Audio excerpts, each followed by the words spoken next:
What is up, guys? Wolfgang here. So today I want to talk about a build for the Court of Blades activity. Now, this is the new seasonal activity. I like it a lot. It's a boss rush mode. You get heavy ammo boxes after every 2 encounters, so you get to use heavy and double special as much as you want. And of course, you get the overcharge modifier. So that gives us a lot of flexibility on what builds work. Well, at least flexibility in my opinion. And yeah, I wanted to talk about what I've been using to run through Court of Blades and get many 13 boss kills. So we all know that Arc Warlock has been basically meta for this seasonal activity. But as a hard Titan main, well, I do like Warlock once in a while to change things up, but as a Titan main, I wanted to find what is my best option as a Titan, as I am most comfortable playing my main class. It wasn't really that complicated to get to, but I found this build to be extremely consistent with damage, and I will be showing some clips of me actually topping damage, one of those being with a Warlock, or against the Warlock. I have top damaged with a team of 2 Warlocks and me, but I did not record those because I forgot, or I don't know, I'm just dumb.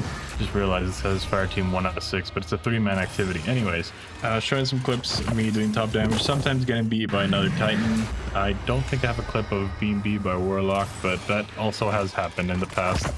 The point is, for me at least, it's a very consistent build to do a lot of damage, get through Court of Blades pretty easily with a lot of survivability. And at least in last week's version of it, which was Blood of Oryx for Legend, or Expert, I mean, it was extremely good. Wrathborn, I'm still outputting really good damage, but I am still learning the mechanics, so I struggle a little bit. For example, there's this one boss that starts as one large boss, and then you get to 25% of his health, he splits into smaller knights, and then 50% he splits again. I'm trying to figure out how to do damage to that guy efficiently, but the point is this build is really good, and I'll go into it real quick. So the main engine of our build is Microcosm, as it shreds through subjugators, and it does a lot of damage through the shielded enemies. And of course, I'm using Curus of the Falling Star, which is, you know, making our Thunder Crash basically the highest damage super in the game right now. Going into the subclass, it's a pretty standard setup. Basically all my arc builds are the exact same right now. Storm's Keep and Knockout for some survivability on Knockout. Spark of Resistance for DR. We're using Frequency to get more bolt charge. Amplitude for some survivability, although this can be changed. I've just been lazy and left it this way. I would recommend Magnitude to make your grenades actually last longer. And of course, Spark of Shock to apply Jolt to the bosses or enemies in general if you're using it for Atticlear, but I recommend it more for bosses. Now, having Spark of Shock is partially optional. I actually had equipped it because I had misunderstood how Limit Break works on the artifact. Turns out all you need is a buff, not really to apply a debuff matching your super. With at least, well, with most arc classes, at least on Warlock, you'll always have Amplified. On Titan, you'll basically always have Bolt Charge and Amplified. Yeah, Limit Break is, you don't even have to think about getting a buff, an arc buff. Now for Harsh Refraction, which is also really important in this build, this will make Trace Rifles do more damage to targets afflicted by elemental debuffs matching the element type. So for example, if you want to do a Strand Trace Rifle, you want to apply Sever or Unraveling, whatever it's called, and that will make your at least Legendary Trace Rifles do 50% more damage. In Microcosm's case, any debuff works, but it'll only be 20% more damage. This is where the Spark of Shock and Pulse Grenade come in, as it's a very efficient, easy way to apply Jolt to an enemy. But you also have other options in this build. For this build, I'm using Karanios with Recycled Energy Jolting Feedback. Jolting Feedback to apply the Jolt for my Microcosm and Karanios to do more damage, as well as I'm using Tinasha's Mastery. Tinasha's, in my opinion, is a really good choice for this build, as it's a really quick way to apply a chill clip to the boss, and then you can swap straight to Microcosm and do damage with that. Or you can also use Karanios if you're out of Tinasha's or Microcosm. Karanios on its own can apply its debuff, and it will do more damage. As I said, it's supplemental slash add clear for Coronios. I like recycled energy as it can help me loop through my class ability more with, recycled energy, as well as classic contender on Coronios. The only issue with recycled energy currently is that it is bugged when enhanced. So if you enhance it, you will not get any benefit from this, which is a big bummer. That's why I haven't enhanced it yet. And now for the mods on the build, I am using a couple damage focused mods.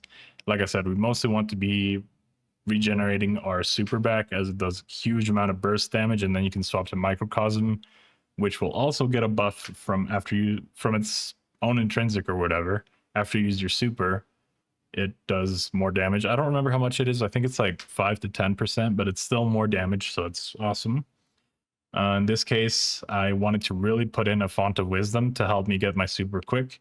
And as I'm using Trace Rifles for damage, these cause so many damage instances at a time, like ticks, that it'll give you your super back pretty quickly. So I wouldn't say you would get your super back in a single, like you can't pop 2 supers in a single damage phase, like against a single boss.